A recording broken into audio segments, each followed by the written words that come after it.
Hello everyone, welcome to physics Samvad. आज का जो हमारा टॉपिक है वो है moving coil galvanometer. Moving coil galvanometer very important topic है एमपी बोर्ड के according as well as CBSE के। ठीक है, इसमें कुछ वेरी इंपॉर्टेंट टर्म्स हैं जैसे कि मूविंग कॉइल गैल्वेनोमीटर क्या होता है, conversion of galvanometer into voltmeter and conversion of voltmeter into ammeter. ये इसमें थ्री वेरी इंपॉर्टेंट टॉपिक्स हैं।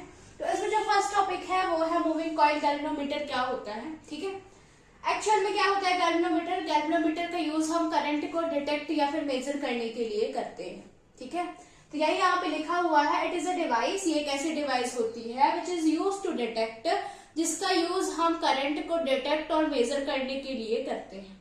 ठीक है, यहाँ पे लिखा हुआ है और यहाँ पे लिखा हुआ है कि स्मॉल करंट। ठीक है, मतलब कि ये जो गैल्वेनोमीटर होता है वो बहुत ही कम करंट को मेजर कर पाता है, जो कि मूविंग कॉइल गैल्वेनोमीटर है। ठीक है, देन उसके बाद है आपका प्रिंसिपल क्या होता है। यहाँ पे लिखा हुआ है it is based on that fact. ये उस फैक्ट पर डिपेंड करता है कि जब कोई current carrying conductor uniform magnetic field पर होती है। ये हम ऑलरेडी पढ़ चुके हैं पहले टॉपिक में कि जब किसी करंट कैरिंग कंडक्टर को आप यूनिफॉर्म मैग्नेटिक फील्ड में रखते हैं तो उस पर एक टॉर्क एक्ट होता है और वो जो टॉर्क होता है वो उसे क्या कर टॉर्क एक्ट हो रहा होता है वो उसे क्या करता है, रोटेट करता है। ठीक है, तो वो ये इसी फैक्ट पर डिपेंड कर रहा है। It is based on fact that when a current carrying coil is placed in a uniform magnetic field. मतलब कि जब आपकी current carrying coil magnetic field में क्या हो, प्रेजेंट हो, प्लेस्ड हो, तो उस पर एक टॉर्क एक्ट करेगा। Then experience a torque and it will rotate. उस पर एक टॉर्क एक्ट करेगा जो कि उसे क्या करेगा, रोटेट करेगा। ओके, देन इसके बाद आप क्या करेंगे, कंस्ट्रक्शंस करेंगे एंड थ्योरी करेंगे। मूविंग कॉइल गैल्वेनोमीटर को टू टाइप्स में डिवाइड किया है।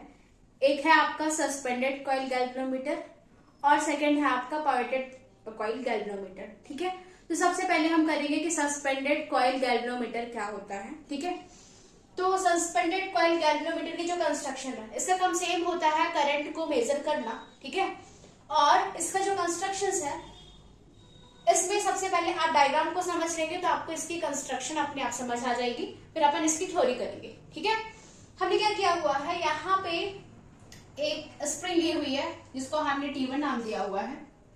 ठीक है, और यहाँ पे है एक टॉर्जन हेड। टॉर्जन हेड से हमने एक फॉस्फर ब्रॉन्ज की वायर को क्या किया हुआ है, हैंग किया हुआ है। ठीक है, हमने टॉर्जन हेड से फॉस्फर ब्रॉन्ज की स्ट्रिप या फिर वायर को क्या किया हुआ है, हैंग किया हुआ है। ठीक है, ये इतना डायग्राम समझ आया। हमने यहाँ पे टू हॉर्सशो मैग्नेट लिए हुए हैं। हॉर्सशो मैग्नेट के बीच में हमने एक एल्यूमिनियम का फ्रेम रखा हुआ है जिस पर हमने इंसुलेटेड कॉपर वायर की क्या की हुई है, बाइंडिंग की हुई है। यहाँ पे लिखा भी हुआ है कि कॉइल ऑफ कॉपर वायर। हमने इस फ्रेम के ऊपर क्या किया है, इंसुलेटेड कॉपर वायर की क्या की हुई है, बाइंडिंग की हुई है, कॉइल बनाई हुई है। तो यहाँ पे लिखा हुआ है कॉइल ऑफ कॉपर वायर। ठीक है, लेकिन जो फ्रेम होगा ना वो एल्यूमिनियम का फ्रेम होगा। और यदि हम two north and south pole के बीच में किसी भी स्फेरिकल सरफेस को रखेंगे तो उसमें जो मैग्नेटिक फील्ड होगी वो रेडियली होगी। जब उस पर टॉर्क एक्ट करेगा, किसी भी करंट कैरिंग कंडक्टर पर जब टॉर्क एक्ट करेगा तो जब वो दो हॉर्सशो मैग्नेट के बीच में होगा तो उसमें जो मैग्नेटिक फील्ड प्रोड्यूस होगी वो क्या होगी, रेडियली फॉर्म में होगी।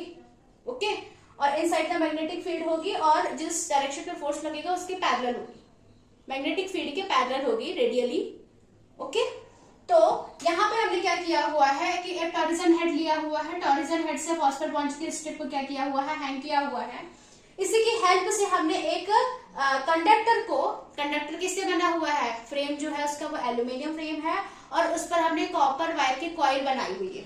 ठीक है, कॉपर वायर की कॉइल बनाई हुई है जिसे हमने हैंग किया हुआ है। और ये जो स्फीयर है वो नॉर्थ और साउथ पोल जो कि हॉर्सशो मैग्नेट है उनके बीच में है। ठीक, ओके, और फिर हमने स्टेप 2 से क्या किया हुआ है, स्प्रिंग से ऐड करके टॉरिजन हेड से ऐड कर दिया है। ठीक है, अब जब इसमें क्या करेगा, करंट फ्लो करेगा। जब इस फॉस्फर बॉन्ड के स्ट्रिप से करंट फ्लो करेगा तो करंट इस कंडक्टर पे जाएगा और जब कंडक्टर पर जाएगा तो उस पर एक टॉर्क एक्ट करेगा। ठीक है, क्या करेगा, उस पर एक टॉर्क एक्ट करेगा, तो यूनिफॉर्म मैग्नेटिक फील्ड पर यहाँ पे जो मैग्नेटिक फील्ड लाइंस बनेगी इस स्फीयर पे वो रेडियल बनेगी। ठीक है, टॉर्क की वजह से क्या होगा, इस पर एक मैग्नेटिक फील्ड लाइंस बनेगी जो कि रेडियली होंगी। अब कैसे एक्ट करेगा, सपोज करिए कि हमने यहाँ पे कोई चीज ली हुई है जिसको हमने हैंग किया हुआ है। ठीक है, हैंग किया हुआ है, यहाँ पर एक हमने ऐसे सपोज करिए कि हमने यहाँ पे एक ऐसी चीज ली हुई है, यदि इस पर टॉर्क एक्ट, यदि हम इसे ऐसे गोल गोल घुमा दे, क्या करें हम ऐसे पकड़े और ऐसे हम क्या करें, गोल गोल घुमाएंगे। जब हम इस पे गोल गोल घुमाएंगे तो क्या होगा, ये मैं इस डायग्राम को समझा रही हूँ कि हमने यहाँ पे एक वायर लिया हुआ है, वायर को हमने क्या किया हुआ है, कोर से, कॉपर वायर से इंसुलेटेड करके स्फीयर को हमने हैंग किया हुआ है। और जब इस पर करंट एक्ट करे, जब आप इसमें करंट क्या करेंगे, डालेंगे या फिर करंट पास कराएंगे, तो जैसे ही आप करंट को पास करेंगे तो ये जो स्फीयर है वो क्या करेगा, रोटेट करेगा।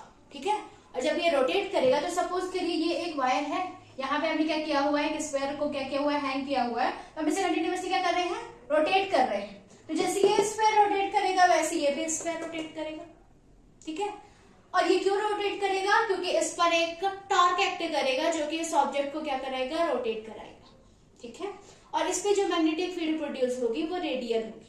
फिर उसके बाद हमने क्या किया हुआ है कि इसका जो सेकंड टॉरिजन हेड है उसे हमने क्या किया हुआ है, सेकंड स्प्रिंग जो है उसे हमने यहाँ से ऐड किया, फिर दोनों को हम क्या करेंगे, ऐड कर देंगे।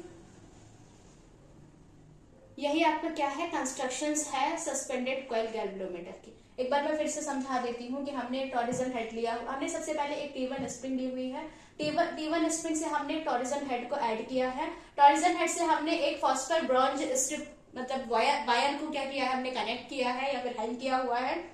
उसमें हमने एक स्फीयर क्या किया हुआ है, स्फीयर जो है जिसका जो कोर है वो एल्यूमिनियम का है और इस पर कॉपर वायर की कॉइल लगाई हुई है जो कि इंसुलेटेड है। ठीक, फिर इसी कॉइल को हमने 2 हॉर्सशो मैग्नेट जो कि नॉर्थ और साउथ पोल के बीच में क्या किया हुआ है, रखा हुआ है।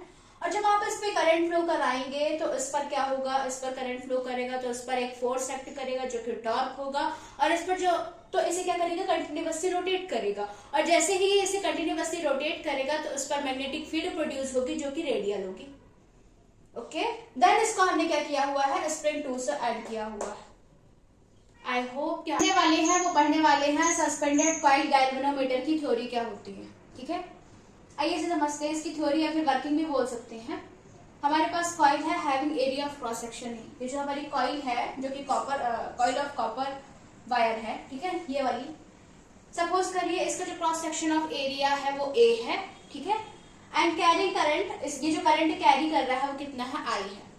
Having in uniform magnetic field, जो कि यूनिफॉर्म मैग्नेटिक फील्ड B में है, तो इस पर ये एक टॉर्क एक्सपीरियंस करेगा। ठीक है, which is given by tau is equal to, torque को हम टाउ से रिप्रेजेंट करते हैं और टाउ इज इक्वल टू हो जाएगा NIBA cos थीटा।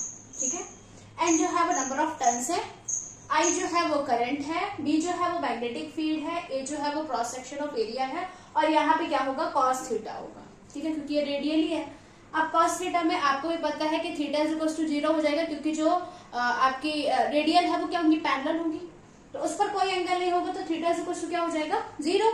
तो यहाँ पे कितना बचेगा, torque is equal to NIBA। Okay, अब यहाँ पे हमें देखना है कि let phi is the twist produced and K is the restoring force per unit twist. ये जो हमारा ये है, मतलब कि कॉइल है वो क्या करेगा, रोटेट करेगा, इसी को हमने रोटेशन को यहाँ पे ट्विस्ट लिखा हुआ है। ठीक है, let phi is the twist produced, current flow करेंगे तो हमारे स्फीयर पे क्या होगा, ट्विस्ट प्रोड्यूस होगा। ठीक है, तो उसे हमने फाई से रिप्रेजेंट किया हुआ है। और जो K है वो यदि कोई भी आपका जो स्फीयर को एक बार ट्विस्ट कर रहा है तो वो क्या है, रिस्टोरिंग फोर्स है पर यूनिट ट्विस्ट। पर यूनिट ट्विस्ट मतलब एक ट्विस्ट का रिस्टोरिंग फोर्स है वो K। ठीक है, अब यदि हमें टोटल रिस्टोरिंग फोर्स निकालना है तो टोटल रिस्टोरिंग फोर्स मतलब कि ये जितनी बार भी क्या करेगी, ट्विस्ट करेगी, तो हमें टोटल फोर्स निकालना है। ठीक है, तो टोटल रिस्टोरिंग फोर्स को हम फाई के से रिप्रेजेंट करेंगे। तो टोटल रिस्टोरिंग फोर्स जो होता है, यदि ये इक्विलिब्रियम कंडीशन में होगा तो जो टोटल रिस्टोरिंग फोर्स होगा वो इक्वल टू टॉर्क के होगा। ठीक है, तो फाई के इज इक्वल टू NIAB हो जाएगा, टॉर्क इज इक्वल टू अभी हमने क्या पढ़ा था, NIAB। तो यहाँ पे फाई इज इक्वल टू कितना आ जाएगा, NIAB अपॉन K। इससे सीधे सीधे क्या समझ आ रहा है कि जो हमारी ट्विस्ट प्रोड्यूस हो रही है वो किस पर डिपेंड करती है, करंट पर डिपेंड करती है। ठीक है, जैसे ही जैसे हमारा करंट क्या होगा, इंक्रीज होगा, तो हमारी जो ट्विस्ट है वो भी इंक्रीज होगी। यदि हमारा जो करंट है वो क्या होगा, डिक्रीज होगा, तो हमारी जो ट्विस्ट है वो भी क्या होगी, कम होगी। आई होप कि आपको समझ आया होगा।